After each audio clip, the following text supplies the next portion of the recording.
I've never found a love like this. There it is. I've never found a love like this. Hello, everybody. Welcome back to E20 Zone TV. I have just witnessed probably the best game of football ever in a World Cup final. To my right, you know who he is. You know that logo. It's West Ham Online, or better known to us as Alfie. Alfie, how are you doing? Good. I agree. I think it was probably even further than the best World Cup final. Arguably the best game I've ever seen, maybe alongside Liverpool-Barcelona in the Champions League. Yeah, I've got to be honest. We will talk about the game. And then we'll go through each sort of key stage. For me, it's the best game I've ever seen in sort of a major pressure situation. Better than any Champions League game, FA Cup final game, anything really. I thought Argentina were the better team for 80 minutes of that game. The last 10 minutes, they seemed just to fall apart like they always do. We will go through it stage by stage, but how did you assess that sort of 90 minutes before we go through it? Yeah, I agree. I thought up in the first 80 minutes, I thought France put in one of the worst World Cup performances I've ever seen in a final. I thought they were horrendous. They barely even had a shot. And then suddenly the game was France bad? Was France bad, or was it that they were just not fit because of this virus? I don't know. Probably some of it was to do with the virus, but I think they showed enough energy in the last 40 minutes of the 120 to say that it wasn't just that. I think they were just passive, slow. Deschamps, like the tactics were clueless. They gave Messi too much space. Yeah, it was terrible. Yeah, I gotta be honest, they weren't really good, but then the last 10 minutes they were amazingly good. Let's get into it. Start off with this man, Lionel Messi, the GOAT, as everyone keeps reminding me. The penalty, yes or no? Is it a penalty from Dembele? It's clumsy, but is it a penalty? It's very tight. I don't mind either way. I personally don't think it was a penalty, but I can see why people would say it was. Nor do I, mate. I don't think it's a penalty either. I thought it was soft. Very, very soft at that. I think Dembele is probably that's the worst performance I've ever seen a footballer put in. I've seen some shit over the years, but especially in the cup final, in the World Cup final, I thought he was dreadful. Then Messi takes the penalty and puts it away. What are you saying for that? Good penalty. Sent Lloris the wrong way, who didn't really get near any of the penalties that he had to face throughout the game. Yeah, very good penalties. Improved his run up a bit, and yeah, fair play. But I don't think it was a penalty, as I say. Yeah, I agree with you. Moving on though to this man, 2-0. Di Maria, good work from Messi again. Lays the ball down the line. I think it's McAllister, the Brighton man, who I've been honest with you. He's got to get out of Brighton. He's too good for Brighton. Yeah. He was excellent for Argentina. Plays the ball across, and then Di Maria slots it away, 2-0. And I'll be honest with you, it was easy, very, very easy for Argentina against France in that sort of first half. France were just awful, atrocious. I've never seen them so bad in my life. What did you make of that goal? Yeah, that goal was unreal. Great layoff by Messi. I think it was Paredes or Enzo Fernandez who passed it, and McAllister saw the pass before Messi even took the touch. So that was an amazing run from McAllister. Yeah, great run from McAllister through the centre. Di Maria, who was incredible when he was on the pitch at the back post, and an exceptional goal. Overall, a world-class cup final goal, and a goal that was fitting of Argentina's victory. Yeah. Listen, I agree. 2-0 up. That was comfortable. And I'll be honest with you, because I had France on the sweepstake, I was thinking, how are they losing this game in this situation? Then Didier Deschamps does this. 41st minute, he subs off Giroud and Dembele and brings on Marcus Thuram and Kolo Montari, is it? Colomani, something like that. Yeah, from Frankfurt. I thought as soon as he done that, right? Because I was actually shouting at the TV to say, like, will you change it now, right? Because something needs to change here. Because like France are getting absolutely destroyed at the minute. He changes it, and then it was like a flick of a switch, and they looked a lot better than they did. What did you make of the substitutions? Takes a big man to substitute two big players in a cup final, right, on the 41st minute. I thought I, I don't know. He's probably right to make the subs because I didn't think Dembele or Giroud were playing well at all. Giroud especially looked quite passive up front, and maybe they needed an outlet. And Mbappe weren't really tracking back, so he should have been down the centre, and then he could rotate with Thuram. But at the same time, I think most of France's issues were structural, not necessarily personnel based. I think the structure was horrendous. They weren't really pressing, were they? It was just not really. They never do press, but they really got exposed today. And I thought the subs, they sort of worked because both players who came on played pretty well, but at the same time, the main issues were with the structure, and I think that still managed to show for another 40 odd minutes. Mm. As soon as he done them subs, I was sitting indoors and I said to a few mates on a WhatsApp, I turned around and said, if France can hold out to half time, get this assessed in the second half, they've still got a chance this game because we know how Argentina can fall apart. But we'll move on to the second half, and obviously 2-0 up. And then the Argentina manager, Scaloni, takes off Di Maria on the 64th minute, which for me, as soon as he done that, I went, why is this game still 2-0? France are still in this game. What did you make of him taking him off? Because I thought he was brilliant for them. I've seen a few people say he was injured. I don't think he was injured, but maybe he was. I thought when he was on the pitch, he was the best player on the pitch, to be honest. I thought every time I see Di Maria in a cup final, he's unreal. 2014 Champions League final, when Real Madrid beat Atletico 4-1, he was the best player on the pitch. Last year, Copa America, he scored the winning goal against Brazil. This year, where he scored again, and he was unreal. I don't get why he came off. If it was a tactical sub, then that was a horrendous sub because it just meant that Argentina started sitting back. Di Maria was driving them forward, so I don't know why managers resort to subbing on more defensive players because it sort of encourages a defensive mindset, and I don't really think Argentina needed that. So, that was a terrible sub. I think he was trying to set up to be defensive and trying to hit France on the break. I think he was happy at 2-0 because there was just no logic in it. Like you bring, I think you put on Acuna, I think it was. Yeah. Like why? Why are you bringing him on? Like it just made no sense. And as soon as that happened, I thought I'm still fancying something to happen in France. I really did. And then Kylian Mbappe turned up. Now we've been having a little debate on the WhatsApp group. Don't get me wrong, Messi's done amazing things and he deserves his GOAT status, but this man for me is the future. And this man listen, whether you like him or you don't, you've got to respect the man for what he can do on the pitch. Right, first off, is it a penalty for you? Who was it? Otamendi brings him down. Not him down, Colo down. Yeah, it was a penalty. He caught his back leg with his knee. Clumsy tackle. Definite penalty for me.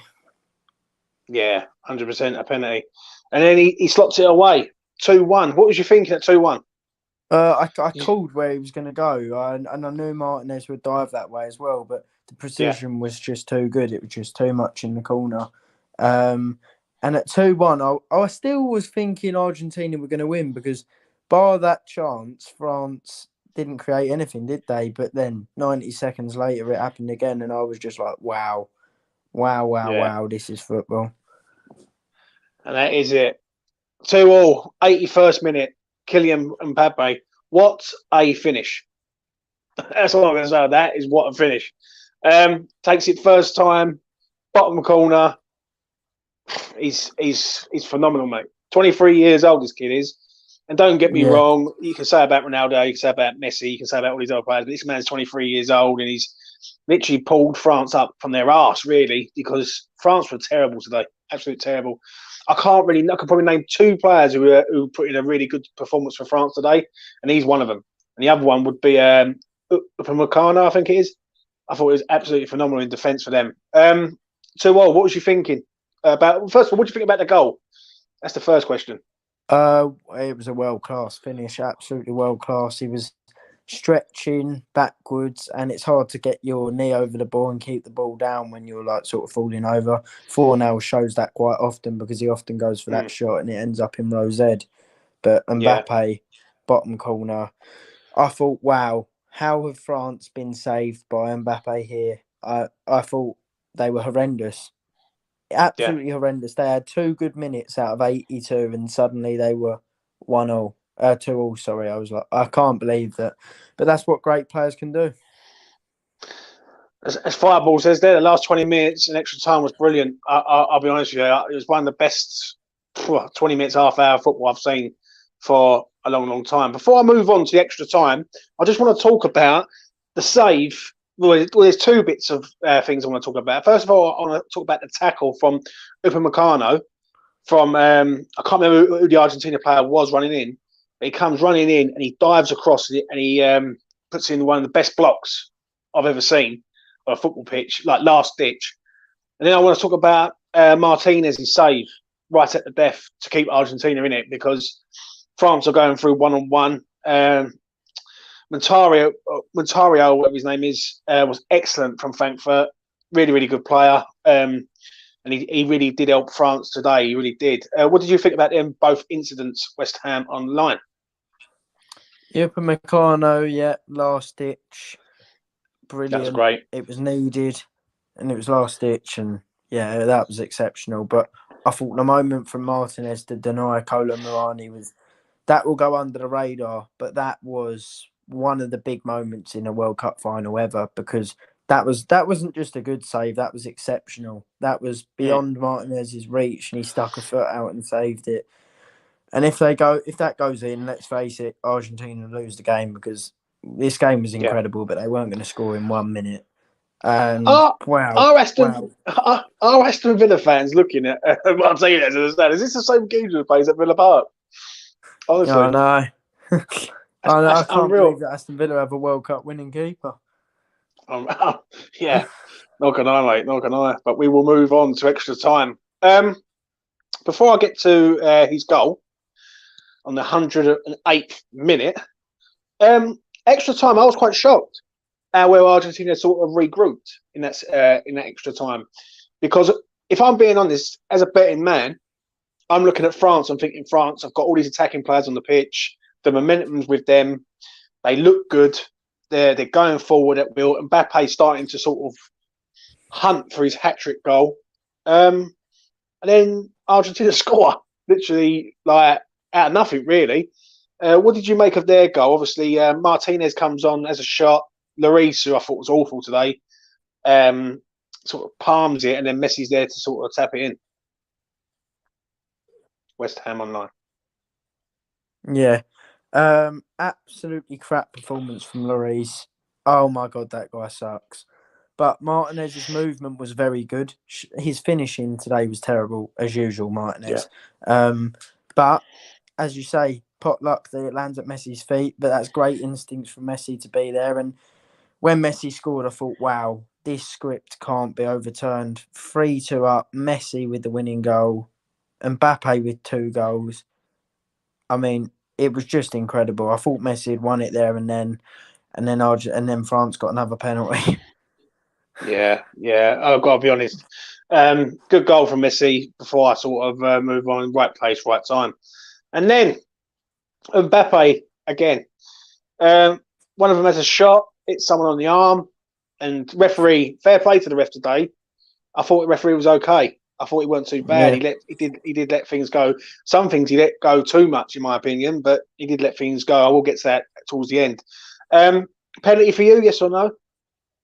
Yeah. 100%. Yeah, I agree. What was you thinking when he steps up for that at 3-2? Did you ever think he would bottle a penalty today? Because I didn't, not once. The first penalty, I didn't think he'd necessarily bottle it. I think he looked composed. but he goes the same way every time. I think this might sound harsh. As good as the penalties were, I think Martinez has got to save one of them because he's gone the same way every single time, and he touched one of them as well. But Yeah. fair play. Fair play to have the confidence to go the same way and score every time. I mean, that's not easy, is it? Nah, it ain't. And yeah, Mbappe takes it away 3-3 and just an amazing game. And then it was just backwards and forwards all the way to the last minute of the game. And then it goes to penalties. And obviously, Argentina stepped up first. Mbappe stepped up first and scored. And then Messi stepped up, 1-1. And then France just fell apart. Who missed the first France? Coman, yeah. Coman missed one. Bad. The Real Madrid player missed one. Yeah, he missed one. Yeah. And they just fell apart, France. And obviously, I think it's a left back or right back who sort of sends it into the back of the net to win the World Cup from. It's the guy we wanted. It's the guy who, won him from Seville, and they end up winning the penalty shootout 4-2. Give me your sort of final assessment on that game, because for me, it's the best game I've ever seen live. Like I was watching it live. Yeah, it was unreal. It was the sort of game where I think it should have been decided. I know obviously they can't do this because of match fixing. The game could have lasted about 14 hours if this was a rule, but I wanted it to be decided by a golden goal. I didn't want to see it decided by penalties. I thought that sort of level of game deserves to be decided by a real goal, not a penalty shootout. But still, amazing game, amazing spectacle. And I thought Argentina they were deserved winners because in the actual 90-minute match, France were terrible. Yeah. Listen, I agree. France were absolutely shambolic in the first sort of 80 minutes of that game. But they're a good side. Even though people might not like to admit it, they are a decent side. And they know how to win, to get through tough times. I look at today, and I look at Mbappe, for instance, and he is next level. He's a next level type of player, mate. Like, he's took 3 penalties today, and I agree Martinez should be getting to at least one of them, right, and saving one of them. But you've got to respect the man's ability. And I just think he's just next level. Obviously, let's talk about Messi. He ends the World Cup with the trophy. Will he play another one? No. He will play another Copa America, I think. But I think the World Cup will be too far for him. And I don't think he should. I think he should have ended it today. I think that would have been an absolute high point to go out on.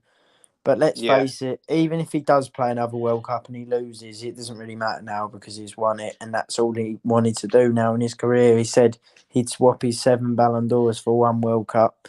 Now he doesn't need to do that. Yeah. Listen, he's been an amazing player, Messi. He's been in some amazing teams, like the Barcelona team of 2010, 2011 was an amazing team, and he's just grown and grown and grown. And he's nabbed the final trophy in his cabinet that he's been missing for a long, long time. Yeah. Do I look at Argentina and say Argentina deserve to win this World Cup? I don't know. I think a lot of games have really... We've got a lot of penalties in this tournament, but right, I think they've got 6 penalties in the whole of the tournament, which is unreal. But yeah, at the end of the day, they've got the job done. And one person I am going to give a few shout outs to is Martinez. Martinez, like people will say about Messi, and rightfully so, what Messi's done. But Martinez for them was absolutely brilliant as a goalkeeper. Penalty shootouts, anytime he's in the goal for your team, you've got to fancy him to say penalties. Yeah, I know they'd win that penalty shootout. Yeah, so did I really. I never really had a doubt on that one.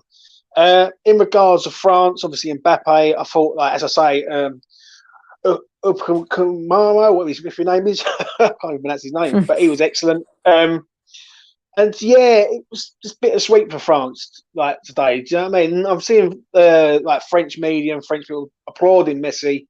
So obviously France are not really that worried to a point because they look at their sort of generation coming through, They've got some It's better quality than players in there. Argentina's, isn't it? I think It what is. I will say is France have loads of good players coming through, like you just said, with like Saliba. Yeah. They've got, as the midfielders that played in this tournament, they're both very young. They even had Camavinga on the bench, who done a great job at left back when he came on. And Mbappe's Unreal, only yeah. 23. But for Argentina, I think it was now or never with Messi, because I think Messi now won't play in the next World Cup. And I look at their team without Messi. Let's face it, they're not going to win it next time. I don't think they have the quality to win it. So it was now or never. And fortunately for Argentina, they did do it. Yeah, I agree.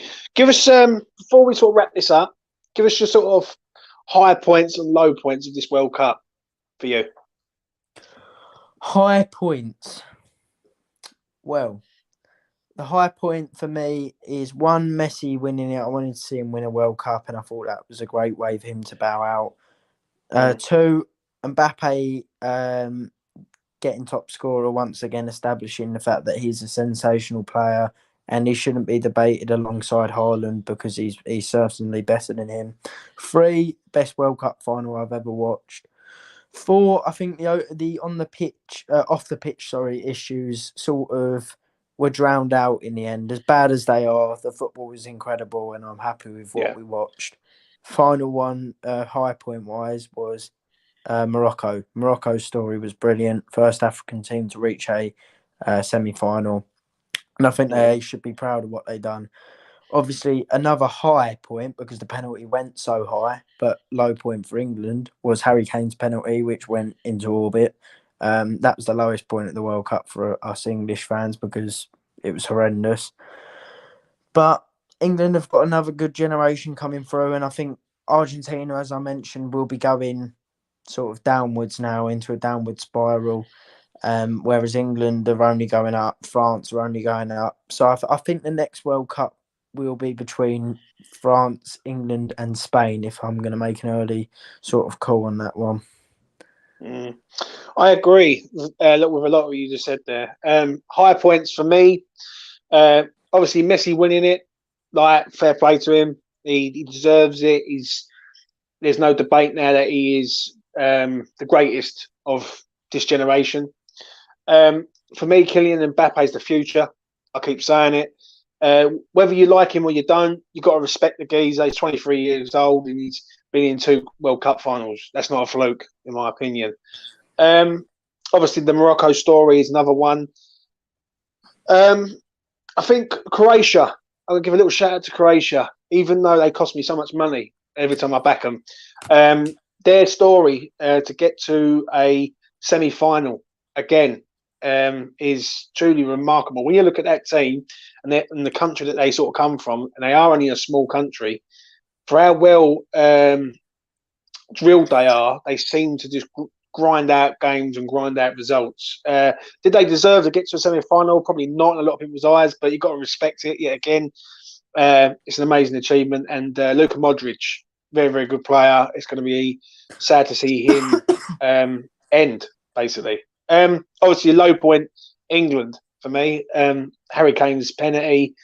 And just that game as a whole was just so low for every England fan. But as I agree with West Ham Online, the youngsters coming through and the future is very bright for England. Do you know what I'm saying? So we've got to sort of be optimistic, and we've got a lot of good players coming through. Have we got a lot of world-class players is debatable. I could sit here and I could debate that with people till the cows come home. I think England don't really have a lot of world-class players. You can have a lot of very, very good players, but that world-class tag, not for me. Do you know what I'm saying? They've got to do more, in my opinion. So, yeah. Anything else, West Ham Online, you would like to add before we go? Yeah, well, I saw some tweets. I won't mention who because I don't want to out anyone, but I saw some people go in at Scaloni today, bringing up the 2006 FA Cup final again on Twitter. I thought that was a bit weird. He's just won a World Cup. I don't think he'll be too bothered about that final anymore. And I actually want to say fair play to him. I think he's done a great job managing Argentina in this World Cup. Yeah. Listen, you've got to give him his due. I still go back to 2006 and wish he would have kicked the ball away, but he didn't. But yeah, listen, Scaloni's done very, very well. I don't know. With Argentina, they beat Mexico. They got past Poland. The Holland game for me was a turning point for me because they folded like a deck of cards in that game, big time. Yeah. And then after that, once they got past that sort of hurdle, I fancied them to get to the final. Did I really fancy them to beat France today? Probably not. But they did, and they got it done. One final thing, West Ham Online. Have you enjoyed this World Cup being in winter? Yes, I prefer for it to be in the summer, but I have enjoyed this Winter World Cup. I think it's been a nice distraction in the months that are usually the most boring, which is Yeah. November. November is usually the most boring month of the year, in my opinion. So it's been a nice distraction. Yeah. I didn't like watching England in the beer garden when I was freezing cold. That wasn't very nice. But apart from that, I thought it was a sensational World Cup. And I wouldn't be opposed to it in the future, sorry. I prefer it in the summer, but to be honest, Yeah. this year I wanted the break from West Ham, so it's ended up being a good thing. Yeah. I'm very mixed on this one. To sort of round this up, I really am. I've enjoyed it. But I do miss the summer beer garden and like, do you know what I mean? The fan parks in the summer and the nice heat and all that. I really do. Maybe we're spoilt as fans. But Yeah. you know, it is what it is. What about West Ham, James? Draw Fulham. I'm going to discuss that tomorrow, but I will quickly discuss that. What did you make West Ham yesterday? Finally, Alfie. Bang average again. Bowen, nice to see him back on the score sheet. Yeah. Good pressure from Flynn Downs for that goal, but overall, like we were playing pretty much a second string team in a lot of positions because we've got so many injuries and people who aren't available to play. So it's still not looking positive for us, but I just hope we can have Rice again, Antonio and Skamaka and Creswell and the other 15 injuries back for Arsenal. Yeah, I agree. I'm nervous. If you want me to be honest, I am. I am really nervous. The injuries are starting to man up. This game against Arsenal it's becoming like a free hit now, which is a worry. We need to get something out of this Arsenal game. If we can get a draw out of this game, I'll be over the moon. They've got no Jesus, and it's the best for me. It's the best time to play Arsenal. It really Probably, is, yeah. because they're not going to be on it as they was before the World Cup. I think you could catch them cold. Do you know what I'm saying? If West Ham are on it. The worry for me is these injuries. Like, you got Aguerd out, Skamaka's gone over on his ankle, rolled his ankle, but it all depends how bad that is. If that's a bad one, that's 10 days or a week at best. I'm nervous, mate. I'm nervous. I don't want to be negative, but I am nervous that these injuries are starting to man up, and we're relying on players who are not really in form at the minute, which to me is a major worry. But we will see what happens. Obviously, we've signed the player from Brazil. We all know he's going to end up on loan somewhere, so that is pretty pointless. But yeah, for me, the Arsenal game, we have to get something out of that game. Like, I think if we turn up to Arsenal and if we play away against Arsenal and we get rolled, questions need to start being asked of what is going on, because we have seen. Listen, one thing I will say about the World Cup, we've seen a lot of our players perform at the highest level. Declan Rice, Paqueta, to name two. Aguerd. Even Aguerd was excellent for Morocco. And I think if he don't get injured, I think they could have made the final. They really could have done, because I thought he was really, really good. So the problem is with the Arsenal game, for me, is how we set up and how we approach it. If we got set up there in a positive manner and we say we lose the game, then I can accept that to a point, because if we've had a go. But if we set up in a negative way and try and contain for 90 minutes, then I'm nervous, mate. I'm nervous and I'm worried. I am, as a West Ham fan, and it is very worrying at the minute. Do you know what I'm saying? 3 games and even 4 points isn't enough. We need 7. Let's have a quick talk about the fixtures over the sort of Christmas period. West Ham Online. You've got Arsenal, Brentford, and Leeds away. How many points are we getting? I agree that it's the perfect time to play Arsenal. I really wouldn't be surprised if we drew to Arsenal just because we've just come back. They've got no Jesus. And obviously that's going to sound stupid because they're top of the league and we're near the bottom. But I think I am going to say we'll draw that one. And then we've got... Who have we got at home, sorry? Brentford. Brentford at home. I think we'll beat Brentford and I think we'll lose to Leeds away. You want me to be honest? And I called it before we wrap this up for the Winter World Cup. I turned around and said West Ham will play Arsenal. West Ham don't beat Arsenal at Arsenal, very rarely. And the last time that we beat them at Arsenal was in 2015, I think it was. Yeah. So we just don't win there, right? We just don't win at that gaff. That's one thing I will say. The Brentford game, for me, decides which way in the Moyes camp it will go for me. Because West Ham will be at home. We'll have the crowd on their side. All the players should be back fit, raring to go. And if West Ham lose against Arsenal and beat Brentford, then it's what I would expect West Ham to do. If West Ham lose against Brentford, I think Moyes is going to be panicking beyond belief, in my honest opinion. And I said it. I said they won't sack him after the Leicester game. I called it. I said they won't sack him after that. Even though I think he should have been sacked after that game. I always said he wouldn't go sacked. I said the Brentford and Leeds game will be the two games where it could go either way for me. If West Ham lose all three of them games, for me, he's under it. He's massively under pressure, and like we're going to a new season. So yeah, I'm nervous. If we get 4 points out of 3 games, I'll be happy. I know 7 people say 7, but West Ham ain't finishing in the top 10 for me at this rate. Especially with the injuries. We've got no Zuma. We've got our centre half pairing at present right now is Dawson and Kehrer, because we've got no one else. Like you can play O'Bonnor in there, but do you really want to play O'Bonnor in there? Not for me. So it's worrying times. So we will see about that. But we will talk about that tomorrow night, 9 o'clock on here. There'll be me, Alfie, Mitchell, and hopefully Lucas. So we will discuss all of that and more tomorrow night. West Ham Online, thank you very much for coming on. No problem. Thank you for having me. No worries, mate. Thank you everyone who's been watching. It's been a small crowd tonight, but it's been a good crowd. Do you know what I mean? I will say that. Please do smash a like on the video and please do subscribe to the channel. If you are new around here, it goes a long way. It really helps me and the lads out. And as I say, I'll be back tomorrow night, 9 o'clock.